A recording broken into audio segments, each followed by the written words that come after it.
motherfucker, you know how we do, baby. I'm back with some light. Sit tight, everything's gonna be alright. I'm back and I'm better. Back and I'm better. Yo, I'm back with another reaction video to some Candace Owens. Not trying to say, like, I done said before, like, this is my woman, bro.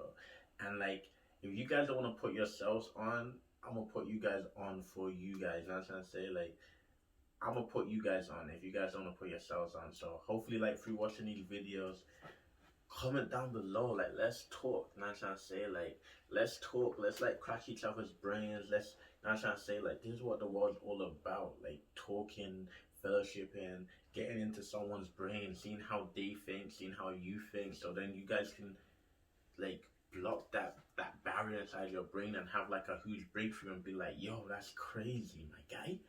Like, that's how you want to, like, that's, and then you feel that, you know what I'm trying to say? Like, there's nothing better than feeling that, you know what I mean? Like, that's what I'm saying. Like, I thank my brother I got that Candace Owens book for Christmas. Like, ever since I've been reading that, I'm just like, yo, like, it really be like this? That's crazy, my guy. But, like, truth be told, like, this woman speaks a lot of facts. And it's like, I'm going to just say it like this. Like, when you're speaking the truth, people don't want to hear the truth. So when you're speaking the truth, a lot of people are going to have problems with you.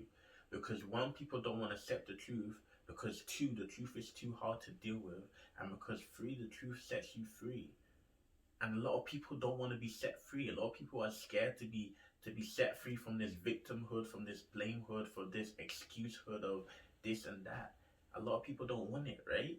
And she's saying the truth, bro. And that's why she's unfazed when she talks. Like, when you realize when she's debating a lot of these people, she's calm. She calls it right back down.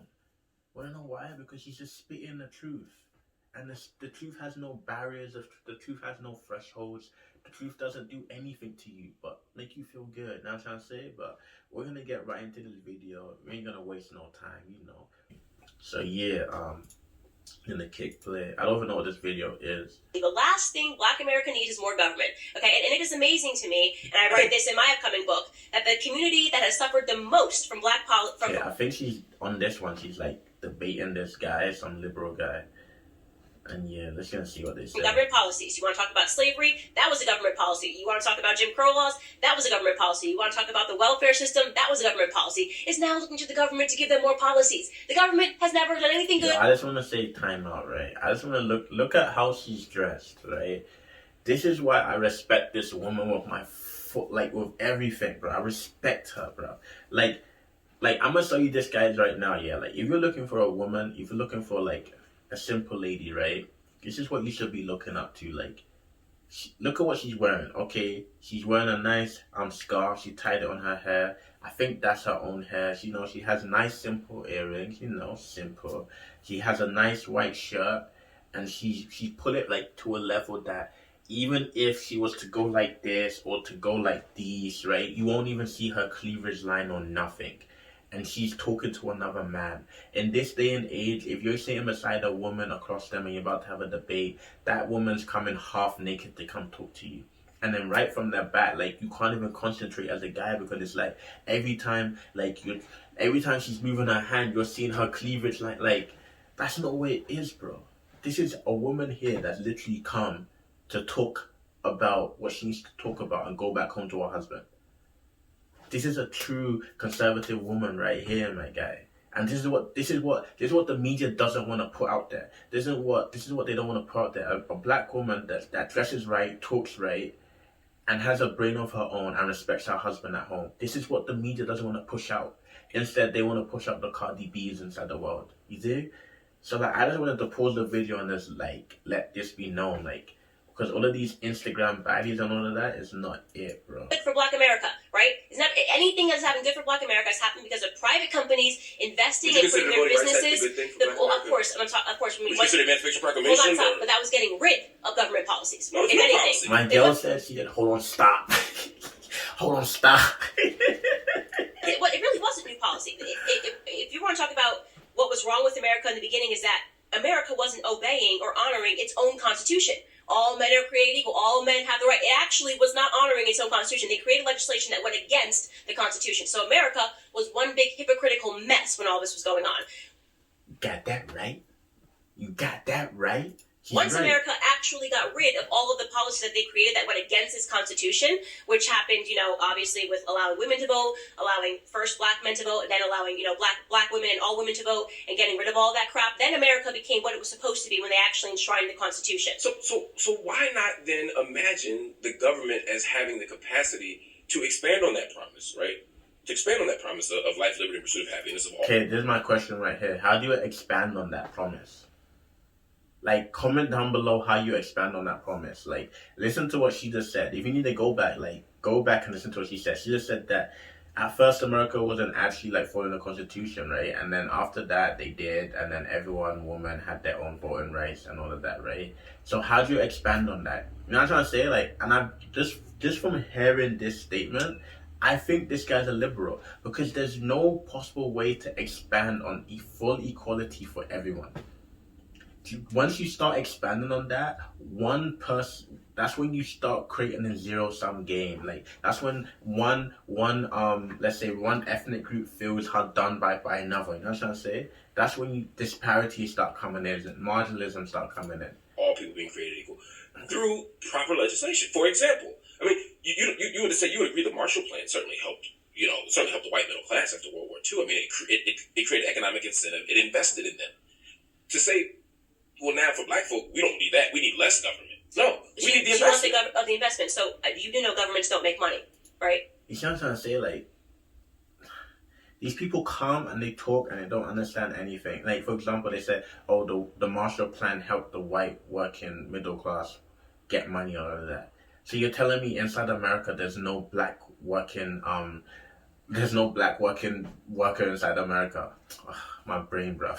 There's no black man that benefit from that. There's no black family that benefit from that. You know what I'm trying to say? And the thing is, he will say this, right? He will say this.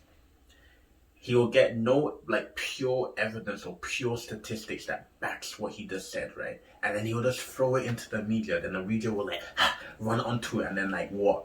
And then everyone will start saying it without no pure evidence-based claim. And it's it just baffles my mind. And then he's then he wants more government intervention. Do you know what more government intervention means? It means Marxism. That's what more government intervention is. When the government controls everything, you're looking at a Marxist society. That's what he's literally talking about. A Marxist society. I'm not suggesting governments make money. So how is the government? You keep saying government, give us money, give us money. Because think of it. How does the government make money? For example, who made the government building? We did, right? How did we make the government building? The government's the city's probably okay, we need a government building inside, let's say 41 Britnell Boulevard. Okay, how are we gonna pay for that building? Oh, we need tax money.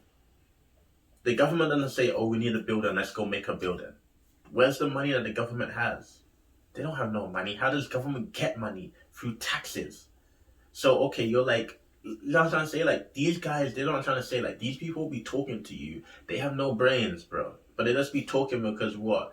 Because we're inside this whole influencer generation where anything they say is good. What is wrong with that? Governments don't make money. People make money, right? Capitalism makes money. New jobs, new businesses, new ideas. You know what I'm trying to say, bro? Capitalism. Okay, I work at a liquor depot, right? And let's say, for example, a bottle of wine will cost actually, let's say, $2 to make, or even less dollars to make. And these guys will be selling it for $13, $20, $30, right? And this thing only made cost them $2. Then they pay for bottle deposit, which is another 10 cents, right? That is capitalism at its best right there. That's what you call making money. You made something for $2, you're selling it for $20. If my math is not strongest, but that's almost 200% above, plus 200%. That's capitalism. The government can't do that. A government can't say today, we want to do this. They can't do that. If the government wants to make a bottle of wine, the government needs to take our money, our tax money, to make the wine. That's why you had classical liberals. I was like, yo, free market. laissez-faire. What does that mean? Laissez-faire means that, yo, let the businesses handle business and let the market handle the market. You know what I'm trying to say? Because the market's always going to turn around. There's always going to be downtrends. There's always going to be upward trends. But in the downward trends, the true business elites know how to make profit or invest for when the market's going to reverse and hit you with that upward momentum. You know what I'm trying to say? And then when the market's inside consolidation, now I'm trying to say, that's when the market's like, yo, it's inside indecision. What do we do? That's all capitalism. That guy doesn't understand this stuff. He doesn't understand it. Ideas. Yeah, but The one thing that the government can do to help Black America is what Trump's doing right now: deregulate. Right? Stop with putting all of these traps and barriers for people that have good ideas and that are entrepreneurs, to come out. That's what I just talked about. Because, for example, let's say if the market's inside consolidation, right? What's going to happen is that no one knows what's going to happen next. We don't know if we're going to get a major downward trend or major upward trend, right? So basically, if there's a downward trend, you're going to get lots of businesses get bankrupt. A lot of people file for bankruptcy because they can't afford it, because the market has just shifted huge and there's been a huge momentum in the opposite direction they predicted, right? So basically, what happens when you regulate government is that when you regulate government inside areas of consolidation, a lot of people can't create a business, can't create all of this stuff because the government have put so much regulations and so much conditions that they can't. You know what I'm trying to say? So it's like, it makes it harder for business savvy people to take advantage of, let's say, downward trends, and yet they think that the market's going to go up. You know what I'm trying to say? I feel like I'm talking too fast, but if you catch my drift, just let me know. But yeah. So government regulation is not actually a good thing. You know what I'm trying to say? It's not a good thing. And that's why, like, something like healthcare in America, they all scream about free healthcare. They don't want it. They don't want it, my guys. They don't. Out and actually say, I want to start this business. For example, my cousin lives in the projects, want to start a food truck, right? Great cook, let's start. There was about, and this was under Obama, 20,000 pieces of regulation stopping from him to be able. You see what I'm trying to say? That's literally what I just said, right? You want to enter the market, you can't enter the market. Why? Because government intervention. The government has intervened inside the market because that's what you liberals want. You don't like capitalism because there's too much winners and there's too much losers. Everyone needs to win. So then people that actually have real good ideas can't enter the market because the government has just trampled down on all this paperwork that the government doesn't even understand, bro. Like, look at Jeff Bezos for Amazon. This guy has basically, like, let's not. You got to have this done, this certification. The government just messes stuff up. That's the problem, right? The government does not make money. So you're saying the government needs to invest in Black America doesn't even make any sense. No, it does, because the argument is that. Nah, bro. Imagine this, yeah. Wait, hold on one second. Right? So this is a piggy bank, right? So I have terms and conditions when I put money into that, right? So one of my friends made this for me. So I have like a condition, right? One of them is like, if you are too into your head, right, and not allowing yourself to be happy, I put 25 cents. That's literally how the tax system works, right? If you go to a store and you buy something, because you've bought this amount, you have to pay this much and 5% in taxes. You know what I'm trying to say? So basically, what happens is that I can only put money into this jar, right? I unseal the cap, I put let's say my 5% tax into this cap, right? But what happens when this can't give me money? That's what I'm saying. Only I can give this money, and then once I've given this money, the only way it can give me money is by taking the money I've put inside and throwing it out. That's what I'm saying. But look, once I take the money out, there's nothing in it. So what's it gonna do? This can do me no good or no justice. So this guy is saying that he wants the government to intervene and give us Black people more help. How are you gonna give us more help if this does not make money? This can't, look, it has no money in it. But what? I put £1 in it. Oh, now it can give me back the £1 that I had. What? That's what he's chatting to you guys about. That you guys are saying, yeah, more government intervention, yeah, Black Lives Matter, yeah. That's what he's telling you guys. But you guys don't want to sit down and think and be like, yo, how does that make sense? So this is empty jar, yeah? And then the only way it can get money is if I put a pound in it. I put a pound in it. Then now it's going to take, let's say it's going to take half of this pound, or let's say 25% of this pound, and then give it to me and be like, yeah, reparations, yeah. That's what you guys want, bro. And it doesn't make any sense. And that's why, like, whenever all these people talk, I just look at places like Nigeria, bro. You have no government intervention. The government is lost. It will not find nothing. But yet you still have people who are making millionaires. Why? Because it barely has any. The market's not really regulated. If I went to Nigeria today and I'm like, yo, I want to start this business, I can start it like this. Because they practice true, like, capitalism, bro. We as a nation flourish when we invest. For example, give your Private citizens. No, we have to create the conditions for that. That's what I mean. I don't mean invest in the same way you invest in Sears and Roebuck in 1950. I'm saying invest in the people in the sense of create equal opportunity and put capital in space and allow for the flourishment of capital in places. Yeah, deregulating. So that people I'm agreeing. Deregulating, like Right. equal opportunity zones, which is President's doing now. Right, but- Saying, we'll give you a tax break that incentivizes a private business to come in and build their businesses in Chicago. We will give you tax breaks if you build your hub here in Chicago. That's the government's job. And what if the government says, but you have to have X number of black people because of historic patterns of discrimination? You'd be okay with This that. is foolishness right here. This is for when we have to have X amount of black people. How does that make sense? Just apply for the job. What? Right. No, why would I be okay with that? I'm asking. This is what makes me so sick about it. Imagine, yo, like, listen, yeah, like, I'm a conservative man. Imagine me as a conservative man, right? I went to school. Let's say I got my master's, and then I went to go apply for a job, and they said that, oh, don't worry, you don't actually need to apply because you were the first 100 black person to come in. You get the job for free. I'm gonna be like, what? I don't want that, bruv. Put my application with all the other white man, because my name is Colin Walker, so they'll think I'm white anyway. Put my application with all the other white man, and then let me get the job based off my merit, based off meritocracy. The best person gets the job, so to say. You know what I'm trying to say? As a man, you don't want to get a handy-down, oh, you're black, take this job. No man wants that. Men have pride. No man wants that. So everything he's saying, it's not, it doesn't even, like, it's just nonsense. Like, to me, that's blasphemous, bro. That don't make no sense, bro. That don't make no sense. Like, have you guys, what Candace Owens is talking about is the game Monopoly, right?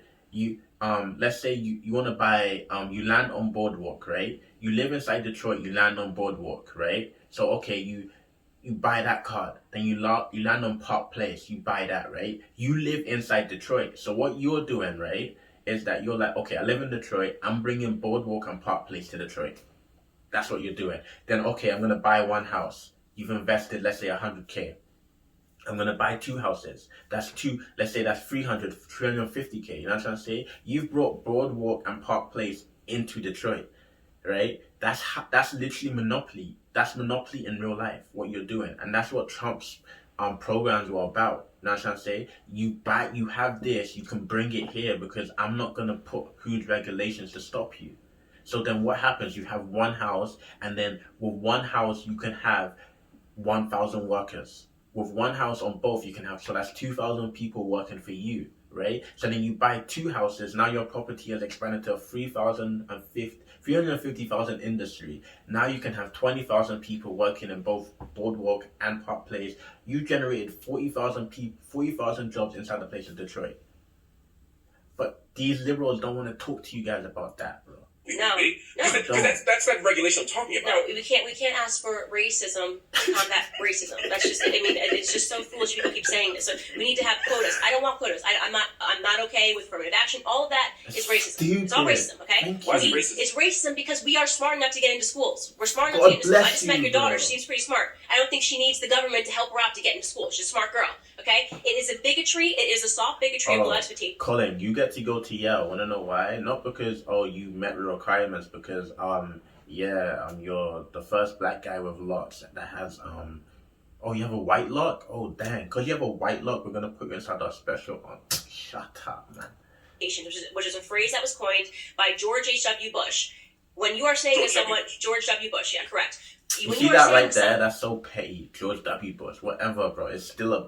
Someone we have to do this so you can get into school. What you are saying to a black person is you're not smart to get into the school by yourself. No, that's not what you're saying at all. That is what you're saying. That but is what you're saying. That's what I'm saying. It's like, bro, like, it's like, you know, like, I don't even need to, like, if you know what I'm saying, just comment down below, bro. Like, the thing is that there's a pattern of discrimination and a lack of access. Just make it merit-based. Don't even put your color. There's no lack of access, bro. There's no lack of access. When you apply for school. That's not discrimination. It means you didn't get in because you did the best. Yeah, if everything were facially neutral, I'd be fine with that. Yeah, that's what I'm asking for. Yeah. That is the answer. No racism. No discrimination. If it were facially neutral, but, Yes. But under The thing is, it is neutral. And I'm going to tell you guys this right now. In the Bible, it talks about, once you pick up your cross of Christ, your walk is never going to be easy. Like, it literally says it in the Bible, word for word, that as soon as you follow Christ, that it's not going to be easy for you. So right there, the Bible literally tells you, the Bible, which is actually meant to be your handbook inside life, tells you that, I follow Christ, my life is not going to be easy, right? But yet you guys think that the world is going to be easy, that you apply for a job, you're going to get it. Listen, if one job doesn't want you because you're black, right? It doesn't mean, they're ignorant, they're silly, they're all of that.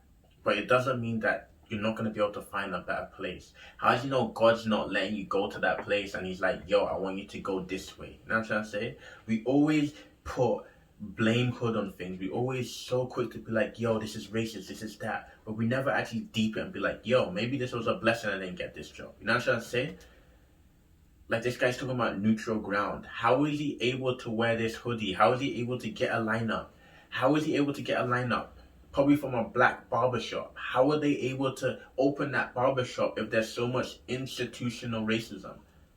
Beneath it, we're contextually neutral. I'd be fine with that. Everybody had the same chance. For example, if all of us in this room, right, there's a guy over there who's 7 feet tall. She's a very tall stat. There's a guy who's 7 feet tall, and we try out for the NBA together. He has a better shot than I do. Yeah. Because he's 7 feet tall. Correct. And he might be better at basketball than That's me. I'm correct. cool with that, right? Because we're being measured by the same thing, right? The rules are public, the goals are clear, the playing field is level. The referees are honest. This guy's silly, bro. That was probably the worst example ever. Want to know why? Because the NBA works just like the real world works. You have a center position, the power forward position, the small forward position, shooting guard, and you have the point guard. You have coach, head coach, assistant coach. Then you have your bench players, right? So if that guy is 7 foot, he's obviously going to become the starting center. If you're 6'1", you're going to become the point guard.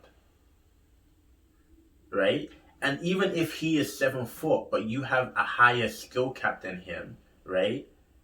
You are probably, if you are skillfully better than this guy and he's 7 foot, even if he gets picked over you now, in the long run, if you don't be like, this guy's racist, or they didn't pick me because he's 7 foot, and use those stupid excuses, you're probably going to get a higher draft pick than him and earn more than him playing basketball because you are actually better than him.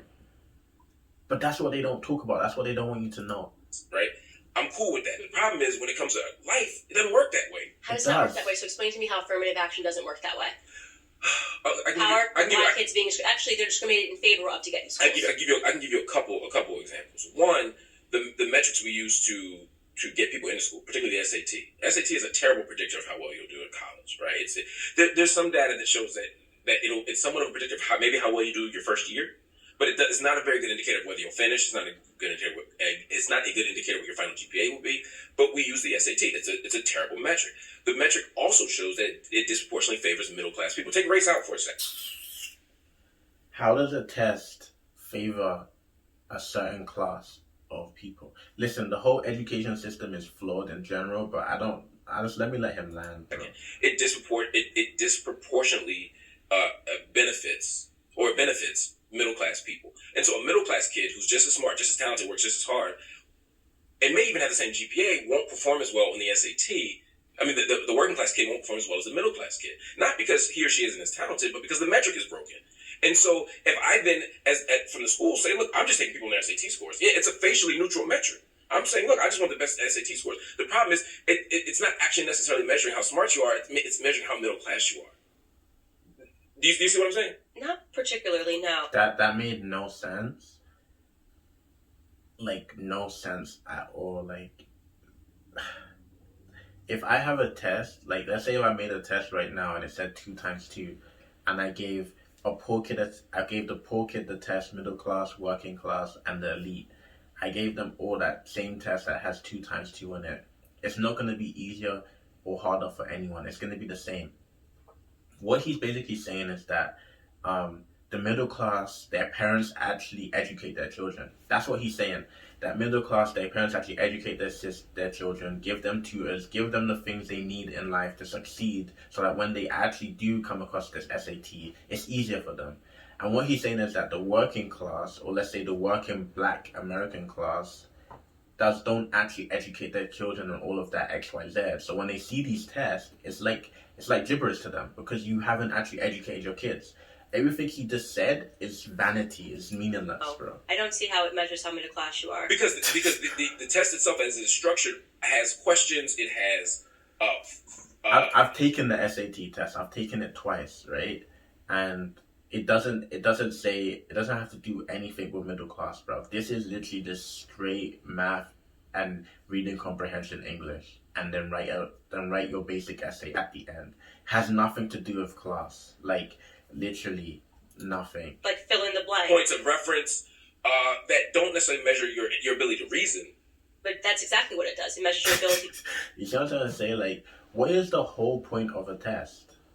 Like a multiple choice test is this, using your head, reason. See what I'm trying to say? These guys just be chatting to you lot. Your reason. No, I'll give you an example. If I have Bro, look at the way she's screw facing this guy. Like, what are you actually on right now? Vocabulary, for example, I'm trying to think of a good one. The classic, almost cliche now, is the one about the yacht, right? Or it'll ask you to complete a logical syllogism. It'll ask you to make a leap in logic, right? To make some kind of interpretation of a text. And if I don't understand a few of the words that are referenced in the text, not because it's on my grade level. You see what I'm trying to say? If I don't understand a few of the words inside the text, if you don't understand something, what does that mean? You lack knowledge in that. What does that mean? You lack education in that thing. So basically, he's literally just saying what I said before. The middle class actually take time to educate their children and give their children the right tools to succeed in things like the SAT, where the working class don't. So that's why he, using his victimhood again, playing his black card again, saying that, oh, the SAT favors the middle class because the middle class actually take care of their kids.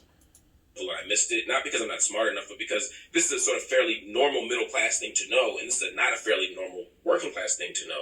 How does that make sense? I'm not actually measuring. This is a middle class thing to know, and this is a working class thing to. That doesn't make any sense, bruv. My ability to answer the question. Well, the problem is that if you can't answer the question, though, and then you're put into a school, not because you knew the answer to the question, because of your skin color, you are likely to drop out of that school. Yeah, but the data doesn't show that. It does show that, actually. No, it specifically shows that. Yes, it does, and I'm going to push back on this because I actually just read this in Thomas Sowell's book. It exactly shows that, and this is why Clarence Thomas... Shows what? It shows that black kids, when they are mismatched in schools, because they are accepting affirmative action policies and putting them into schools where they get that they are if you're saying people who are mismatched for schools don't stay, I'm not disputing. Yeah, well, and they actually end up being at the bottom of the class. It's actually bad for black people. Affirmative action has harmed black people because here's the problem, and I'm going to tell you exactly what happened.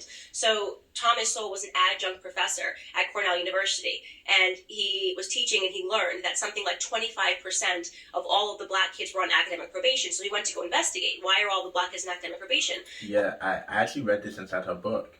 So basically, like, all of the black kids are on probation because they were not even meant to be inside a school. They're not smart enough to be inside these schools, bro. Well, it turns out all of those black kids were let in based on affirmative action, meaning, by the way, these were the top tier black kids in America. If they had actually got into a school, maybe they went to UNC instead of going to Cornell, they would have been at the top of their class. But because they mismatched, they put them into a class that was slightly higher, and they weren't able to compete at the level of everyone in that class, they were then at the bottom. It doesn't help those kids to finish at the bottom of Cornell rather than finish at the top of another school. They could have been at the top of another school if they just were matched into the correct university.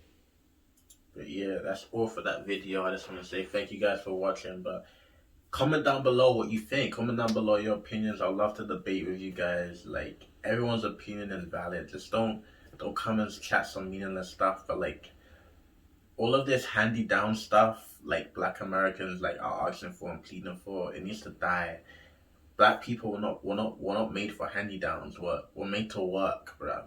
We're made to work. That's why our skin is dark. So that we're inside the sun working those hard, grueling hours. Like, that's what makes us us, bro. That's why you see all of us with, like, these crazy, like, genetics. Yo, how is this guy so big? And then we always say our genetics, bro. Like, come on, like, let's empower each other. Let's challenge each other to read. Let's challenge each other to open our brains. Like, that's what we need more of. Like, and less of this other negative stuff like affirmative action. Like, oh, put me inside Yale because Yale needs 10 black students and I want to be a part of them. And then what? I'm inside Yale and I have a 0.25 GPA. That's dead. But yeah, it's King Colin Walker. You know how we do, baby.